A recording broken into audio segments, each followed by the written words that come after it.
Hello विद्यार्थीगण, मैं के कश्यप आप तमाम विद्यार्थी का हार्दिक अभिनंदन करता हूं। सभी विद्यार्थी का स्वागत है यूनिक भारती पब्लिकेशन के इस यूट्यूब चैनल पर, जहां आप पढ़ रहे हैं बिहार में होने वाले बीएड के एग्ज़ाम की तैयारी हेतु सरकारी स्कूल में एडमिशन के लिए अपने आप को सुलभ कराने के लिए आप इस प्रतियोगिता परीक्षा की तैयारी हेतु संस्थान से जुड़े हैं और यह संस्थान आपके प्रति समर्पित है ताकि आप सही और आवश्यकता अनुसार शिक्षा को प्राप्त कर सकें। लेकिन शिक्षा का लाभ आपको तभी मिलेगा जब मेरे एक्सप्लेनेशन का लाभ आप तभी उठा पाएंगे जब संस्थान के द्वारा उपलब्ध पुस्तक को आप एक बार घर पर बना चुके होंगे। प्रत्येक दिन आप सेट बनाएंगे और आपको इससे अंदाज़ा मिलेगा कि हमारा सेट बनाने के दरमियान कहाँ पर कमजोरियाँ स्पष्ट रूप से परिलक्षित हो रही है, किस क्षेत्र में हम कमज़ोर पड़ रहे हैं। तब उस क्षेत्र को बेहतर तरीके से आप मजबूत कर सकते हैं। इसलिए लाभान्वित होना चाहते हैं तो बाजार से बुक को खरीद करके इसके सेट को बनाएं, तब आपको उसका बेहतर लाभ प्राप्त होगा। सिंधु घाटी सभ्यता की सबसे महत्वपूर्ण विशेषता, सिंधु घाटी सभ्यता को ही हड़प्पा सभ्यता के नाम से भी जाना जाता है। सिंधु घाटी सभ्यता लगभग आज से 4700 वर्ष पहले, आज से लगभग 4700 वर्ष पहले इस सभ्यता का उदय होता है। इस सभ्यता की मुख्य विशेषता में आता है यह सभ्यता एक नगरीय सभ्यता थी। सबसे महत्वपूर्ण विशेषता में है कि यह एक नगरीय सभ्यता थी और नगर के जो भवन बने हुए थे वो आग में पकी हुई ईंट के बने हुए थे। जिस प्रकार आज आग में पकी हुई ईंट का प्रयोग होता है तो तब का भवन भी आग में पकी हुई ईंट के बने हुए थे। अपवाद है कालीबंगा, जहाँ कच्ची मिट्टी या कच्ची ईंट के भवन थे, ये अपवाद है। तो पक्की ईंट से बनी इमारत, 2 मंजिला इमारत भी हुआ करता था। मेहराब मतलब होता है मंदिर या मस्जिद का जो वास्तुशास्त्र का प्रवेश द्वार, इसका निर्माण, मेहराब का निर्माण जो है वो मध्य भारत में, इसका विकास होता है मध्य भारत में। कला और वास्तुकला के क्षेत्र में यकीनन तौर पर उन लोगों ने काफ़ी प्रगति किया था, लेकिन चूंकि भवन और अवशेष उतना ज़्यादा प्राप्त हुआ नहीं है, पूजा स्थल वहाँ कोई मंदिर प्राप्त नहीं हुआ है। हाँ, कालीबंगा लोथल से हवन कुंड, कालीबंगा लोथल से हवन कुंड की प्राप्ति हुई है, लेकिन किसी मंदिर की जानकारी हमें अब तक प्राप्त नहीं हो पाया है। मेगास्थनीज ने इंडिका नामक पुस्तक लिखा। भारत में लगभग 5 से 6 वर्ष 304 ईसा पूर्व से लेकर 298-99 ईसा पूर्व तक ये भारत में रहा। उस वक्त भारत पर चंद्रगुप्त मौर्य का शासनकाल हुआ करता था। तो चंद्रगुप्त मौर्य का दरबारी राजदूत के रूप में उसके दरबार में रहा था। यह सेल्यूकस निकेटर जो सिकंदर का सेनापति था, सेल्यूकस निकेटर कौन था? तो सिकंदर का सेनापति था। इसका राजदूत के रूप में इंडिका का लेखक मेगास्थनीज चंद्रगुप्त मौर्य के दरबार में रहा करता था। सेल्यूकस ने 305 ईसा पूर्व में मगध पर आक्रमण किया था, लेकिन चंद्रगुप्त मौर्य से वह पराजित हुआ और इसने अपनी बेटी कार्नेलियन का विवाह भी चंद्रगुप्त मौर्य से कर दिया। यूनानी के राजदूत के रूप में बिंदुसार के दरबार में यूनानी राजदूत डाइमेकस रहा करता था। तो अति प्राचीन काल से ही भारत और पश्चिम देशों के बीच राजनैतिक संबंध और दूतावास का व्यवस्था हो चुका था। कौटिल्य को ही बोलते हैं चाणक्य, कौटिल्य को ही चाणक्य बोला जाता है। कौटिल्य का ही एक अन्य नाम है, वो है विष्णुगुप्त। तो कौटिल्य के द्वारा लिखा गया पुस्तक कौन है? अर्थशास्त्र। इसमें मौर्य के काल का प्रशासनिक तंत्र के बारे में जानकारी मिलती है। मौर्य प्रशासन के बारे में जानकारी हमें अर्थशास्त्र नामक पुस्तक से मिलती है। इससे ज्ञात होता है कि मौर्य काल में 18 विभाग हुआ करता था। 26 विभागाध्यक्ष, 26 विभागाध्यक्ष की जानकारी हमें प्राप्त होती है। इस काल में धन संचय करने वाले अधिकारी को, धन संचय करने वाले अधिकारी को सन्निधाता, सन्निधाता के नाम से जाना जाता था। विदेश नीति के बारे में जानकारी कुछ उस वक्त कुछ विशेष विदेश नीति के बारे में जानकारी प्राप्त नहीं होती है। त्रिपिटक, त्रिपिटक मतलब त्रि मतलब तीन, पिटक मतलब तीन, पिटारा, कौन कौन पिटारा है? पहला है सूत पिटक, पहला पुस्तक है सूत पिटक, दूसरा पुस्तक का नाम है विनय पिटक और तीसरा पुस्तक का नाम है अभिधम, तीसरा पुस्तक का नाम है अभिधम अभिधम पिटक। तो ये तीन पिटक को ही कहते हैं त्रिपिटक, जो बौद्ध धर्म की, ये बौद्ध धर्म की सबसे महत्वपूर्ण पुस्तक हो जाता है। तो बौद्ध धर्म की सबसे महत्वपूर्ण पुस्तक स्तुत पिटक में बौद्ध धर्म का उपदेश का वर्णन है। स्तुत पिटक में बौद्ध धर्म का उपदेश का वर्णन है, विनय पिटक में बौद्ध धर्म का नियम का वर्णन है और अभिधम पिटक ये बौद्ध दर्शन फिलॉसफी की पुस्तक है। इस दोनों पुस्तक का रचना प्रथम बौद्ध सभा में और इसकी रचना तृतीय बौद्ध सभा में हुआ। बौद्ध पारसी धर्म का जो पुस्तक है उसका नाम है जेंद अवेस्ता। जेंद अवेस्ता हिंदू धर्म का जो पुस्तक है गीता, जैन धर्म का पुस्तक उसे बोला जाता है आगम। जैन धर्म की पुस्तक को बोलते हैं आगम। अशोक के धम, अशोक ने धम अर्थात उच्च नैतिक शिक्षा, आदर्श, जो भारत की एक परंपरागत व्यवस्था रही है। अशोक ने अहिंसा को भी धम माना, अशोक ने बड़े को सम्मान को धर्म माना, अशोक ने झूठ को झूठ नहीं बोलना को भी धर्म का हिस्सा माना, गुरुजनों का सम्मान करना, दूसरे धर्म की निंदा नहीं करना, माने अपना धर्म का तारीफ और दूसरे धर्म की निंदा करना, ये सब धर्म के विपरीत बतलाया।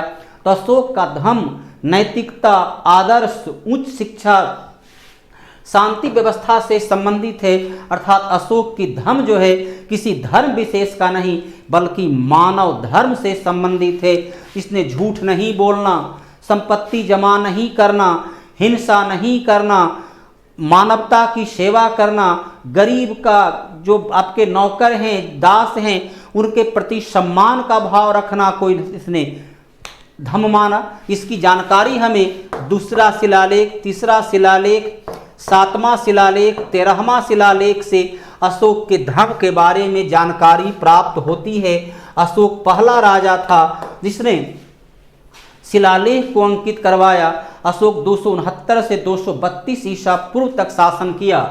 मौर्य समाज का 7 वर्ग, लिखता है मेगास्थनीज अपनी पुस्तक इंडिका में कि मौर्य काल में दास प्रथा नहीं था, लेकिन मौर्य साम्राज्य, मौर्य काल में भारतीय समाज जो है उस 7 भागों में बटा हुआ था। कौन कौन भाग है? देखिए, पहला उसने लिखा किसान, एक भाग 7 जाति का उसने वर्णन किया है। जो भारतीय व्यवस्था को वह समझ नहीं सका इसलिए उसे जाति के रूप में लिखा किसान। दूसरा लिखा दार्शनिक, तीसरा लिखा अहीर,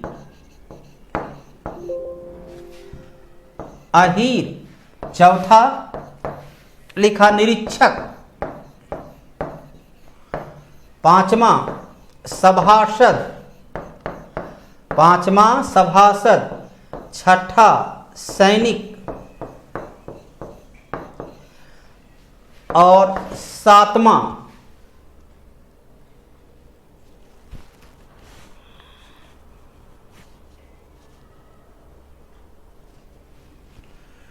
किसान, दार्शनिक, अहीर, निरीक्षक, सभासद, सैनिक। अब देखो एक का नाम अभी ध्यान से हट गया है। उसने 7 वर्गों में बांटा।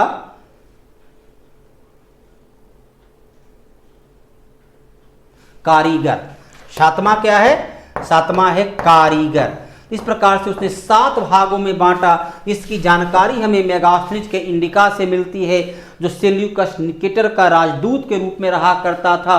कौटिल्य के अर्थशास्त्र से हमें मौर्यकालीन प्रशासन की जानकारी मिलती है।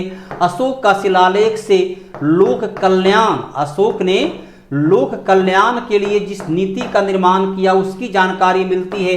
पुराण से हमें धार्मिक साहित्य और धार्मिक इतिहास की जानकारी मिलती है। प्रसिद्ध चीनी यात्री फाहियान भारत यह पहला चीनी यात्री था जो भारत आया। फाहियान जो है 399 ईस्वी में भारत आया, लगभग 412 ईस्वी तक भारत में रहा। अब देखिए चंद्रगुप्त प्रथम का जो शासन काल है, इसका शासनकाल चंद्रगुप्त प्रथम का शासनकाल 320 से 335 ईस्वी तक चंद्रगुप्त प्रथम का शासनकाल है। चंद्रगुप्त द्वितीय का शासनकाल 375 से 414 ईस्वी है। रामगुप्त शायद जो है 375 में कुछ समय तक शासन किया होगा। श्रीगुप्त का शासनकाल है 240 से 280 ईस्वी। तो स्पष्ट है कि चंद्रगुप्त द्वितीय के शासनकाल में फाहियान बौद्ध साहित्य का संकलन के लिए भारत आया था। फाहियान पहला चीनी यात्री था जो भारत आया था। फाहियान ने तत्कालिक भारत की सामाजिक व्यवस्था के बारे में लिखा है। चोल कला की किसके लिए? चोल काल दक्षिण भारत में तमिलनाडु के क्षेत्र में जो राजवंश हुआ करता था उसे चोल वंश के नाम से जाना जाता है। दक्षिण भारत के तमिलनाडु के क्षेत्र में 850 ईस्वी में विजयालय ने इस वंश की स्थापना किया। इस वंश का प्रथम प्रतापी शासक परांतक प्रथम को माना जाता है और सबसे शक्तिशाली शासक राजेंद्र चोल को माना जाता है। तो पंचायती राज, स्थानीय स्वशासन, भारत में सबसे पहले स्थानीय स्वशासन की जानकारी चोलकालीन उत्तर मेरूर अभिलेख से हमें चोलकालीन प्रशासनिक जानकारी के बारे में राष्ट्रकूट राजवंश के साथ उसका युद्ध लगातार हुआ करता था। राष्ट्रकूट राजवंश जो पड़ोसी महाराष्ट्र के क्षेत्र में थे, तो चोल के साथ उनका निरंतर संघर्ष हुआ पड़ता था, जिसे कोप्पम का युद्ध के नाम से जाना गया। श्रीलंका के साथ व्यापार ही नहीं, श्रीलंका पर इन्होंने अधिकार कर लिया था। राजेंद्र चोल ने संपूर्ण श्रीलंका को जीत लिया, अर्थात दिए गए विकल्प में उपयुक्त सभी इसके लिए हो जाएगा।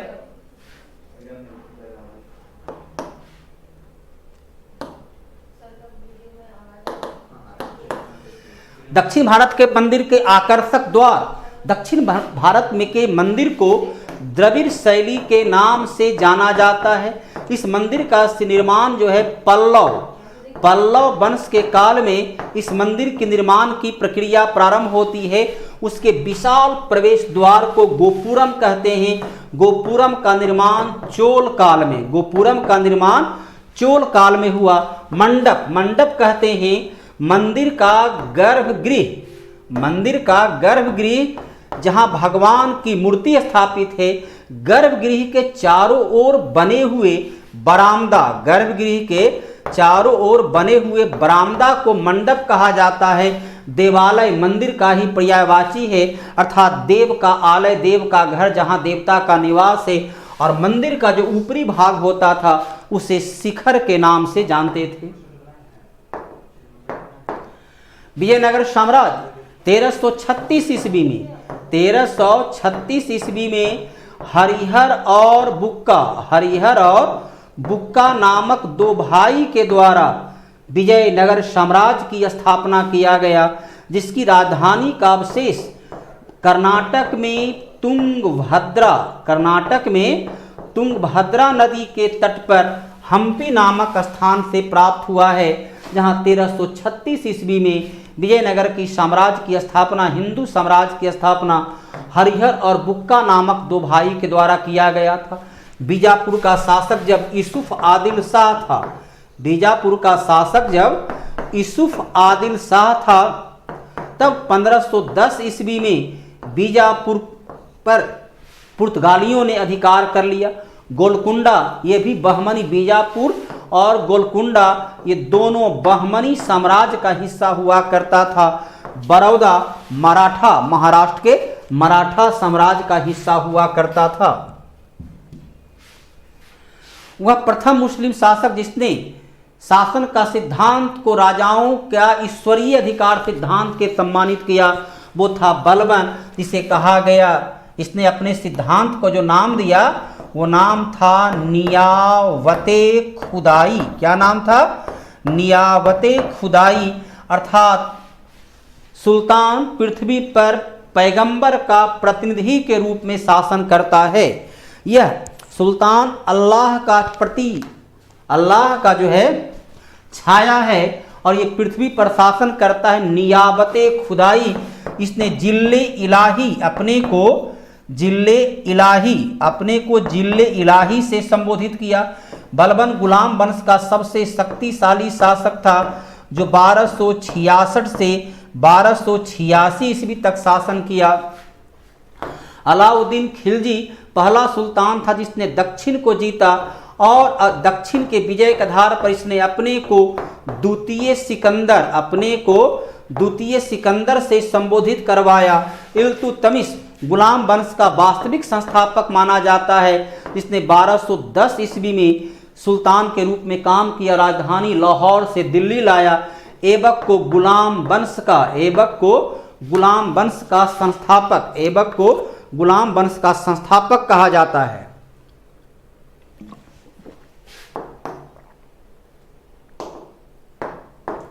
भारत में कागज का प्रयोग विश्व में सबसे पहले कागज का लगभग 200 ईसा पूर्व में, जब वहां हान वंश का शासन हुआ करता था, तब जो है काई लुन नामक व्यक्ति ने कागज का आविष्कार किया। और कैसे बनाया गया? लगभग 1500 वर्षों तक उसे उसके तकनीक को, टेक्नोलॉजी को छिपा कर रखा गया ताकि किसी अन्य को प्राप्त जानकारी उसकी न हो। तो काई लुन नामक लगभग 200 ईसा पूर्व में इसका निर्माण करवाया। कब से प्रारंभ हुआ?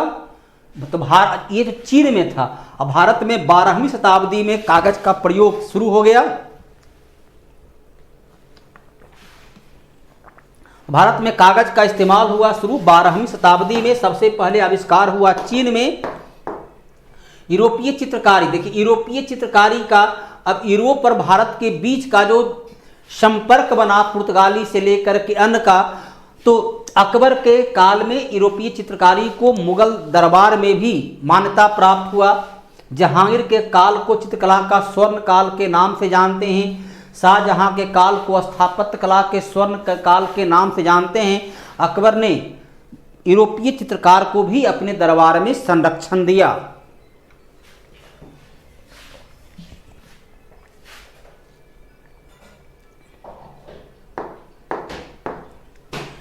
भारत में इंग्लिश ईस्ट इंडिया कंपनी का गठन हुआ। देखो भारत में किसके शासन काल में इंग्लिश ईस्ट इंडिया, चूंकि यहाँ भारत पूछ रहा है, ईस्ट इंडिया कंपनी का गठन हुआ 31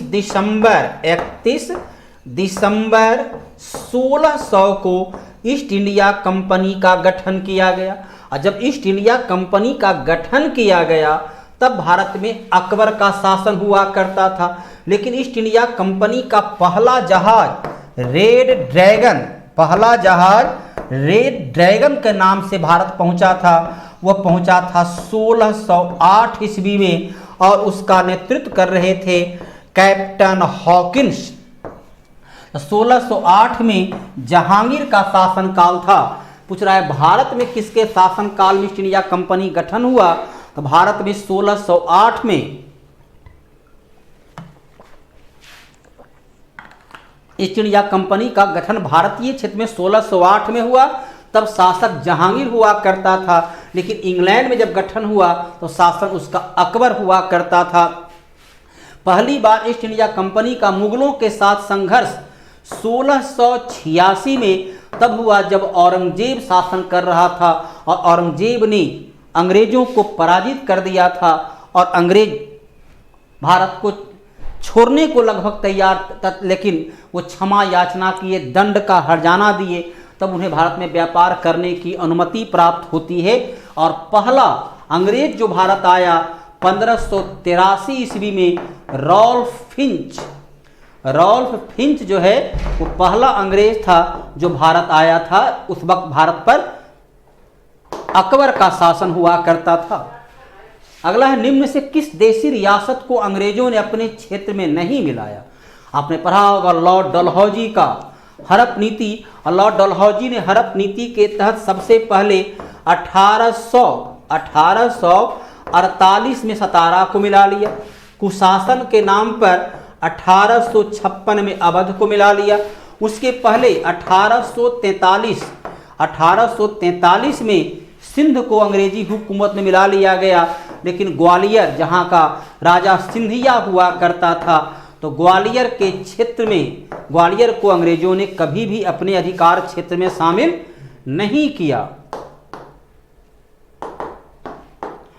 गांधी जी का नमक सत्याग्रह, अब यहां पर देखिए एकमात्र उद्देश्य लिखा हुआ है, ये लाइन गलत है। गांधी जी की नमक सत्याग्रह का उद्देश्य क्या था? नमक सत्याग्रह के माध्यम से वो भारतीयों में राष्ट्रीयता की भावना को जागृत करना चाहते थे। नमक सत्याग्रहों के माध्यम से वो स्वशासन की मांग करना चाहते थे, पूर्ण स्वराज की मांग उनमें शामिल था। सरकार की सत्ता में कटौती की मांग थी कि सैनिकों की संख्या में कमी किया जाए। नमक कानून को आम लोगों की आर्थिक रहा, इसलिए यहाँ एकमात्र नहीं, ये सभी उद्देश्य था। नमक सत्याग्रह की शुरुआत के लिए महात्मा गांधी 12 मार्च 1930 को साबरमती से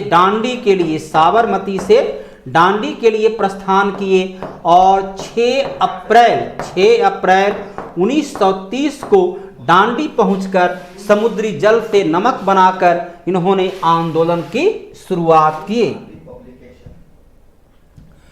1921 में मोपला विद्रोह केरल में हुआ, उसका नेतृत्व किया अली मुस्लियार के द्वारा इसका नेतृत्व किया गया। जब भारत में खिलाफत आंदोलन चल रहा था तो शुरू तो हुआ था खिलाफत आंदोलन, शुरू इसे किया गया था खिलाफत आंदोलन को समर्थन देने के लिए, जिस कारण महात्मा गांधी, अबुल कलाम आजाद जैसे नेताओं ने इसे समर्थन दिया। लेकिन बाद में यह हिंदू मुस्लिम दंगा के रूप में, यह बाद में सांप्रदायिक दंगा के रूप में भड़क गया। क्यों? क्योंकि वहाँ का जमींदार हिंदू था और आम नागरिक मोपला मुस्लिम थे, जिसके चलते वो हिंदू मुस्लिम दंगा के रूप में बदल गया। ये हुआ था 1921 केरला में। असम का जो विद्रोह हुआ उसे अहोम विद्रोह के नाम से जाना जाता है। बंगाल का जो विद्रोह हुआ उसे पबना विद्रोह के नाम से जाना जाता है। पंजाब का विद्रोह हुआ उसे कूका आंदोलन, पंजाब के विद्रोह को कूका आंदोलन के नाम से जाना जाता है। भारत में स्वदेशी आंदोलन कब हुआ? बंगाल विभाजन 16 अक्टूबर 1905 को जब लॉर्ड कर्जन ने बंगाल विभाजन किया, तो इस दिन संपूर्ण बंगाल में शोक दिवस मनाया गया और बंगाल विभाजन के विरोध में स्वदेशी आंदोलन, बंगाल विभाजन के विरोध में स्वदेशी आंदोलन चलाया गया, जिसमें विदेशी वस्त्रों का बहिष्कार सबसे अधिक सफल हुआ। स्वदेशी आंदोलन में गर्मपंथी, जहां इसे केवल बंगाल तक, लेकिन नरमपंथी से संपूर्ण भारत में फैलाना चाहते थे, तो स्वदेशी आंदोलन। असहयोग आंदोलन कब हुआ? तो 1920 से लेकर 22 तक। रॉलेट एक्ट 1919 में आया, इसके लिए रॉलेट सत्याग्रह का निर्माण किया गया और 6 अप्रैल को पूरे भारत में बंद रखा गया। गांधी जी का चंपारण सत्याग्रह, जिसे तिनकठिया आंदोलन के नाम से भी जाना जाता है, राजकुमार शुक्ल के निमंत्रण पर 1917 में हुआ था। बिहार प्रोविंशियल किसान सभा, प्रोविंशियल मतलब क्या हुआ, बिहार प्रांतीय किसान सभा का गठन 1929 में स्वामी सहजानंद सरस्वती के द्वारा किया गया। इसकी घोषणा उन्होंने कार्तिक माह में जब सोनपुर में विश्व पशु मेला लगा था, विश्व का सबसे बड़ा पशु मेला, उसी मेला में उन्होंने बिहार प्रांतीय किसान सभा की गठन की घोषणा किए और 1936 में इनके नेतृत्व में ही लखनऊ में अखिल भारतीय किसान सभा का गठन भी इनके नेतृत्व में ही लखनऊ में 1936 में हुआ। किस अधिनियम के तहत बिहार एक अलग राज्य बना? यूं तो पहली बार बंगाल से अलग होकर बिहार की दिल्ली दरबार का आयोजन किया गया था 1911 में। लॉर्ड हार्डिंग के काल में दिल्ली दरबार का आयोजन हुआ और इसमें बंगाल से अलग कर बिहार उड़ीसा नाम से एक नया राज्य बनाने की घोषणा किया गया और 22 मार्च 1912 को बिहार उड़ीसा नामक राज्य का गठन हुआ, लेकिन एक स्वतंत्र राज्य के रूप में। तो 1935 के अधिनियम के आधार पर 1 अप्रैल 1936 को बिहार से अलग करके उड़ीसा को राज्य बनाया गया। उड़ीसा, बिहार और उड़ीसा जो साथ साथ था वह अलग हो गया, तो दिया गया विकल्प के आधार पर 1935 के अधिनियम के आधार पर बिहार से उड़ीसा को अलग करके एक स्वतंत्र राज्य का दर्जा दिया गया। भारत सरकार अधिनियम 1919 के आधार पर प्रांतों में द्वैध शासन, इसमें क्या लाया गया, तो प्रांतों में द्वैध शासन को लागू किया गया। 1909 के अधिनियम के द्वारा मुसलमानों को सांप्रदायिक आधार पर अपना प्रतिनिधि अलग से चुनने का अधिकार दिया गया और भारतीय स्वतंत्रता अधिनियम के द्वारा हमारी देश को स्वतंत्रता प्राप्त हो जाती है। इस प्रकार से चारों अधिनियम परीक्षा के दृष्टिकोण से काफी महत्व का है। भारतीय स्वतंत्रता अधिनियम लॉर्ड माउंटबेटन योजना पर आधारित था और इस अधिनियम को 18 जुलाई 1947 को ब्रिटिश संसद के द्वारा मंजूरी प्राप्त हुआ। इस प्रकार से ये क्वेश्चन जो 20 क्वेश्चन का सेट था, हर क्वेश्चन का तार्किक, विश्लेषणात्मक और सरल से सरल भाषा में आपके सामने इसे प्रस्तुत किया गया। लेकिन वास्तविक तौर पर आप इससे लाभान्वित तभी होंगे जब पुस्तक के सेट को बना करके आप पढ़ने आएंगे। तो सेट जब बना हुआ होगा तब आपको उसकी कमजोरी कहाँ थी, कहाँ आपने गलती किया, क्यों गलती किया, कैसे गलती हुआ, इस तमाम की जानकारी आपको प्राप्त हो जाएगी। इसलिए यदि चाहते हैं कि आपको अधिकतम लाभ हो, वो लाभान्वित आप इस प्रकार हो कि लंबे समय तक याद रहे, तो सेट बनाइए। सेट बनाने के पश्चात आप जब उसका डिस्कशन को देखेंगे तो अधिक लाभ होगा। इसलिए सबसे पहला काम है बाजार से किताब खरीद करके इसके सेट को बना करके आप एक्सप्लेनेशन क्लास में मौजूद होइए। चलिए आज की क्लास को यहीं पर स्थगित करते हैं। यदि पढ़ाई बेहतर लगता है कि पढ़ाई रुचिकर है, नॉलेज इससे प्राप्त होती है, तो इसे शेयर करना, सब्सक्राइब करना ना भूलेंगे। धन्यवाद।